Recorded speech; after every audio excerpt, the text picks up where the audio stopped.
Kita buka dulu Roma 8 ayatnya yang ke-32.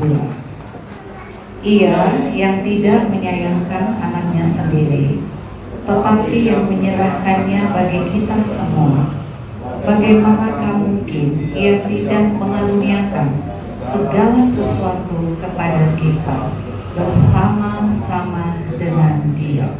Ya, itu saya beri judulnya Jalan Berkat. Saya buat ada dua gambar. Di sebelah kiri gambar orang yang jalannya lurus kepada berkat-berkat. Yang di sebelah kanan itu ada penghalang. Sama seperti kita sebagai orang tua, kita pasti selalu memberikan segalanya buat anak kita. Orang tua katakan amin. Masa kita punya tapi kita nggak berikan, itu nggak mungkin. Apalagi Tuhan. Kamu saja, kata Tuhan, Bapa yang jahat tahu memberikan pemberian yang baik kepada anak-anaknya. Terlebih lagi aku, Bapa di sorga. Umat Tuhan, ada yang salah di dalam perjalanan iman Kristen kita. Mengapa kita selalu mengalami mentok, bahkan kita sangat jauh dari apa namanya anugerah Tuhan yang melimpah dengan berkat. Seperti yang dikatakan dalam ayat ini, Ia yang tidak menyayangkan anaknya sendiri, nyawanya aja udah dikasih, apalagi yang lain-lain. Kita masih percaya Alkitab, amin. Yang percaya Alkitab coba dulu angkat tangannya, ya, turunkan tangan silakan. Ia yang tidak menyayangkan anaknya sendiri, tetapi yang menyerahkannya bagi kita semua, bagaimana mungkin? Tahu nggak kalimat bagaimana mungkin? Nyawanya aja udah dikasih, nggak mungkin yang lain-lain nggak dikasih. Ya, yang paling mahal pasti nyawa kan? Iyalah. Bahkan ketika anak kita sakit, saya tahu semua orang tua bilang begini, bagaimana? Tolonglah selamatkan nyawanya. Kalau uang kan diusahakan dulu uang. Bahwa sebenarnya Tuhan tuh sudah menempatkan satu namanya gudang berkat, satu gudang kasih karunia anugerah yang semua orang bisa akses ke sana atau menerima semua kebaikan Tuhan itu, ya, dengan jalan Tuhan. Beberapa bahkan banyak di antara umat Tuhan di GBD Keluarga Allah ini yang kalian gak sadari bahwa kalian telah membuat batu sebesar itu. Coba tampilkan di tengah, mungkin yang pinggir gak kelihatan. Kalian gak sadar membangun batu sebesar itu. Kemudian kalian berkebut bagaimana caranya supaya diberkati Tuhan. Padahal yang di sana dia santai-santai aja. Kenapa? Karena sesungguhnya kalau kita ikut aturan Tuhan, semuanya itu terbuka lebar jalan seperti itu. Tuhan telah menganugerahkan segala sesuatunya, segalanya. Kesehatan, uang, apa yang gak dianugerahkan? Semua diberi. Sekali lagi layaknya orang tua, kalau dia punya, mana mungkin ditahan-tahannya buat anaknya. Dia cari sekolah yang terbaik kalau dia punya, ya, bikin sekolah internasional kan apa. Lah, maksud kita Tuhan itu lebih rendah dari kita? Oh no, jauh lebih luar biasa. Tapi jemaat Tuhan, sering sekali kita seperti gambar di sebelah kanan. Kita membangun batu sendiri. Firman Tuhan berkata, oleh bilur-bilurnya kamu semua. Bahkan orang mati pun bisa bangkit. Kita gak punya uang, Tuhan menyediakan yang perlu bagi kita. Jangan kita pasang diri kita, tapi pasang Tuhan. Itu saja gogomunan. Jangan pasang sombong kita, kuat gaklah kita. Semua yang kita miliki itu anugerah. Artinya apa? Gak ada yang kita terima kalau gak dianugerahkan. Alkitab katakan, mengapa kamu membanggakan diri? Kamu ganteng, itu dari Tuhan. Kamu cantik, itu dari Tuhan. Kamu kaya, itu dari Tuhan. Kamu bisa kerja, itu dari Tuhan. Kamu pintar, itu dari Tuhan. Hal-hal apa yang menjadi batu sebesar ini? Sampai semuanya semakin hari semakin susah. Lihat gambar. Itu ada bongkahan emas berkat. Ada di depan. Bukan gak ada. Ada. Ada. Tuhan menjamin semuanya, umat Tuhan. Ada semuanya. Telah dianugerahkan segala sesuatu. Ya, kita ada dosa itu sih. Ya, kita gak mau diajarin. Nah, kita sombong. Lukas pasal 17 ayat 11 sampai 19. Di ayat 1, dalam perjalanannya ke Yerusalem, Yesus menyusur perbatasan, ya. Kita lihat posisi Tuhan di perbatasan Samaria dan Galilea.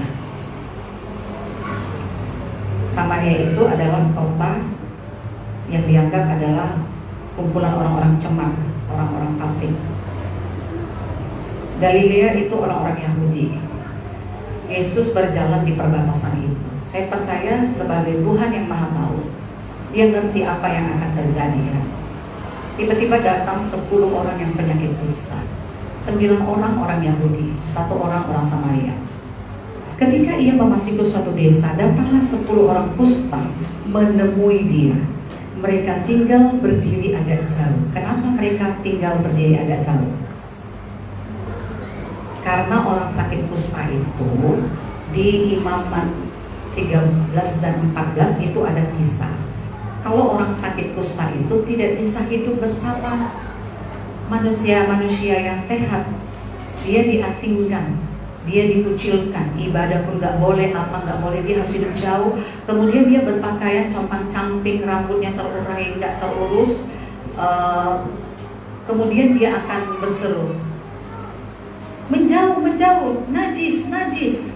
Nah, ngeri ya. Itu pukulan mental, ya kan? Pasti itu pukulan mental. Kita mengerti nggak pada saat seseorang merasakan sesuatu itu mengalami pukulan mental, disingkirkan dan nggak boleh pakai baju bagus walaupun dia punya baju bagus. Itu seperti menunjukkan inilah seorang yang sakit kusta.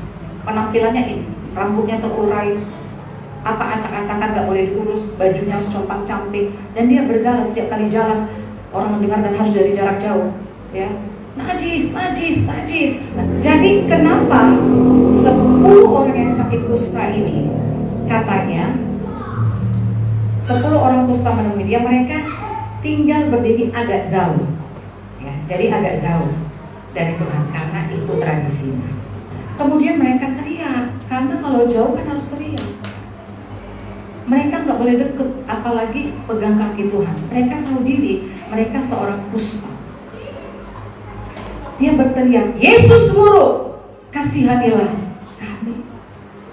Ayat 14, lalu ia memandang mereka dan berkata, pergilah, perlihatkanlah dirimu kepada imam-imam. Dan sementara mereka di tengah jalan, mereka menjadi tahir. Kenapa disuruh perlihatkanlah dirimu kepada imam-imam? Kalau orang yang sakit kusta, ya, satu saat kalau ada perubahan, sepertinya penyakit kustanya membaik, dia harus menghadap imam. Imam akan cek, ya kan? Kemudian setelah itu dikurung lagi dia 7 hari, dicek betul nggak, dikurung sampai 2 kali. Setelah akhirnya dilihat, diteliti, ada ya, nanti di Imamat 13-14 itu ada ceritanya. Setelah diteliti, kemudian dia tahir, barulah masuklah dia dalam ritual pentahiran. Dinyatakan tahir, baru dia bisa hidup sebagai masyarakat normal lagi.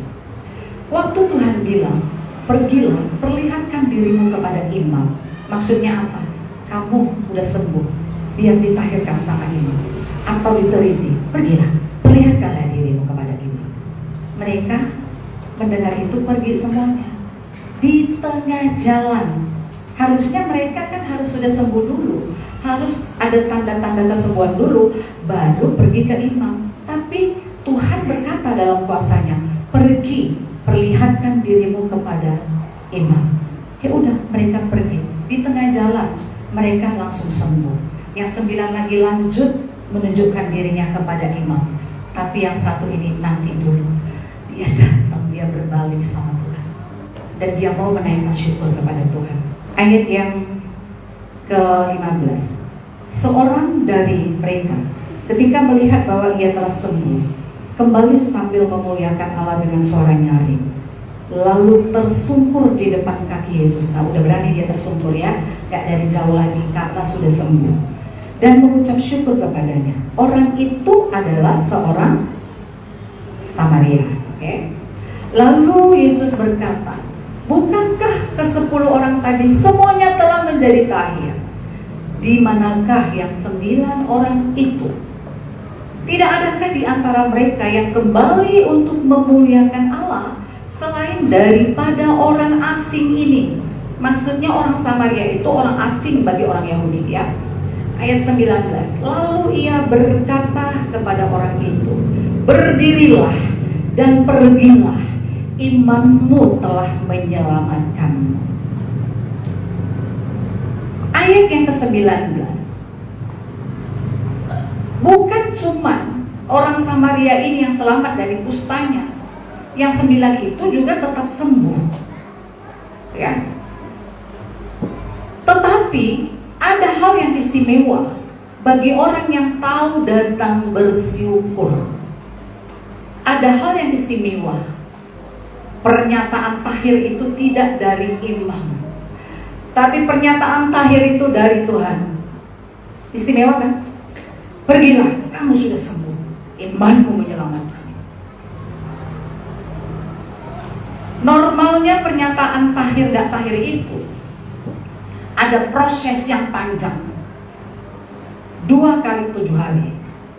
7 hari dulu diperiksa, 7 hari lagi diperiksa gitu.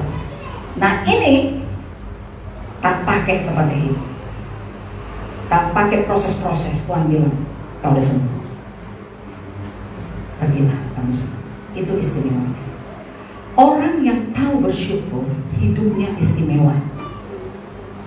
Kita sadar Kak, kalau napas kita ini nggak ditopang sorga, udah nggak ada kita. Berapa banyak kita bangun pagi dan bersyukur, aku masih bisa bernapas Tuhan, masih bisa lihat keluargaku, masih bisa sekolah bagi anak-anak, masih bisa kerja. Kita yang jauh sekali dari pemahaman atau sentuhan anugerah Tuhan, itu kita jauh dari berkat. Mari kita rajin-rajin bersyukur. 1 Tesalonika 5 ayat 18 ya, itu berkata, mengucap syukurlah dalam segala hal. Jadi kalau sakit jangan bersombong, kalau lagi gak punya uang jangan bersombong, kalau lagi mentok jalannya jangan bersombong ya.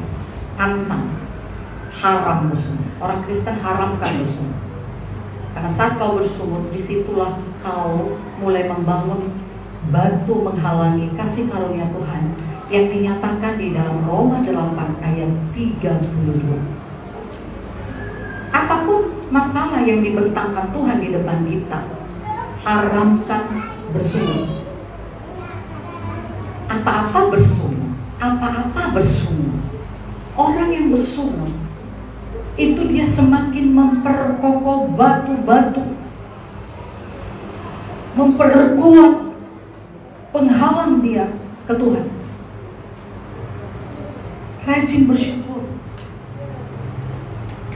Nih, ciri orang yang hatinya adalah hati bersyukur. Misalnya nih, dia dapat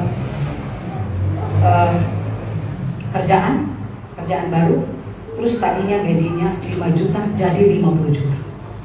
Ini orang yang hatinya disentuh kasih karunia Tuhan, dia akan bilang, aduh aku terharu Tuhan, Tuhan bisa buat aku seperti ini. Siapa aku ini Tuhan? Seperti Daud bilang, siapakah aku ini Tuhan? Tapi kalau orang sembuh, ternyata aku bisa. Di dasar hati terkecilnya ada seperti ini. Apa yang terbesit di hatimu Tuhan bisa baca, bahwa kau tidak memuliakan Tuhan dengan semua anugerah yang sudah kau dapat. Bersyukur itu adalah memperlancar jalan berkat. Orang yang hatinya selalu mudah disentuh oleh anugerah Tuhan, apapun dia tuh gak akan pamer, gak akan pamer gitu ya. Tapi kalau orang tipenya bukan seperti orang Samaria ini, tetapi seperti model 9 orang itu, nah penting gak udah apa. Jadi dia gak kembali kepada siapa pemberi itu. Matanya, hatinya jauh dari si pemberi itu. Ini dasar hati ya Tuhan bisa baca. Bahkan sesuatu yang dia gak miliki seolah-olah dia miliki, dia pamer yang dia gak punya. Ini hati bobrok. Dan gunung batu itu setinggi itu, bahkan bisa lebih tinggi lagi. Sehingga kita akan mengalami mentok, susah. Ada tipe-tipe orang yang dia gak sadari, dia hidup dalam dosa. Sedangkan lupa bersyukur saja itu sudah membuat batu sebesar ini. 1 Tesalonika 5 ayat 18 tadi, mengucap syukurlah dalam segala hal. Oke, nah tanda ucap syukur dalam segala hal. Ada orang tabrakan, patah kakinya, mengucap syukurlah, mamanya, bapaknya sama dia terus mengucap syukur. Kenapa? Dia bilang, aku liar kali kakiku, mungkin Tuhan suruh aku istirahat. Sebenarnya orang pada saat dihajar Tuhan dengan satu persoalan, Tuhan tuh kasih tahu juga di hatinya. Entah dia ungkapkan atau enggak, Tuhan kasih tahu di hatinya apa.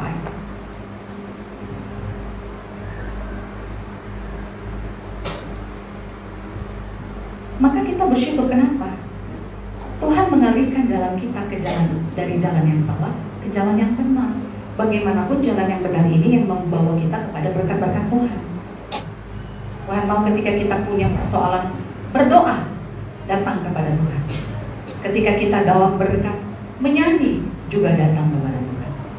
Jadi, suka dan duka hidup kita itu selalu dipantau surga untuk melihat apakah kita selalu memuliakan Dia.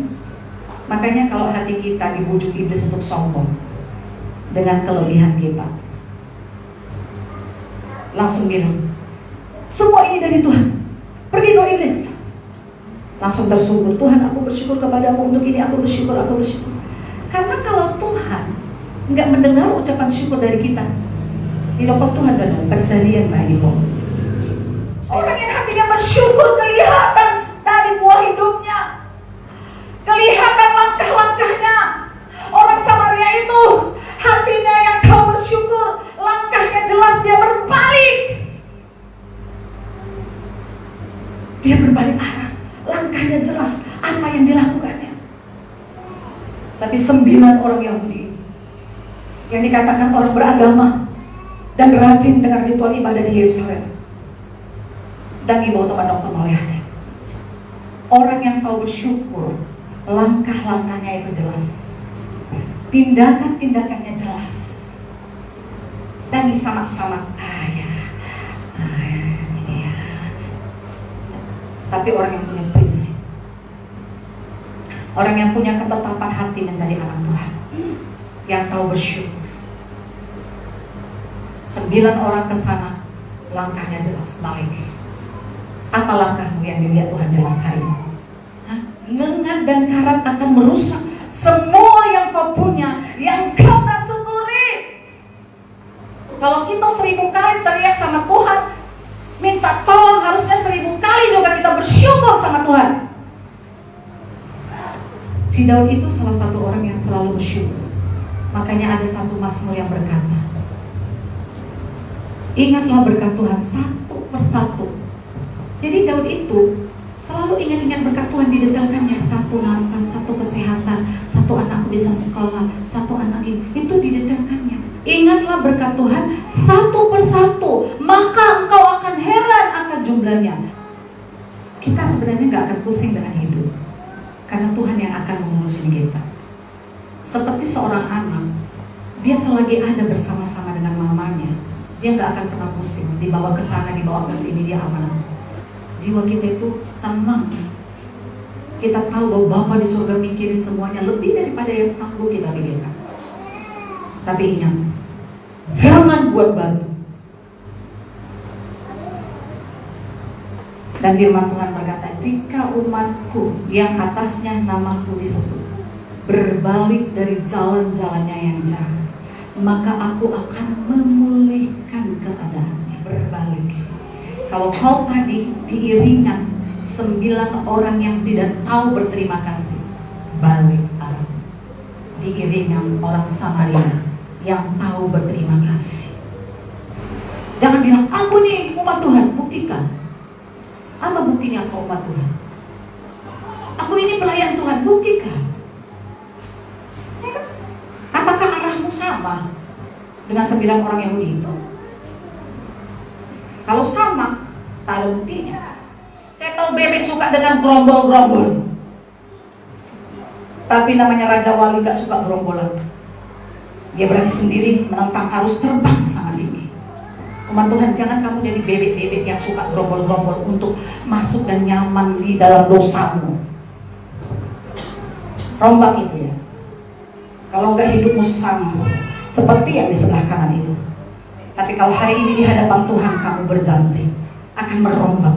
Aku menjadi pribadi yang tahu mengucapkan syukur.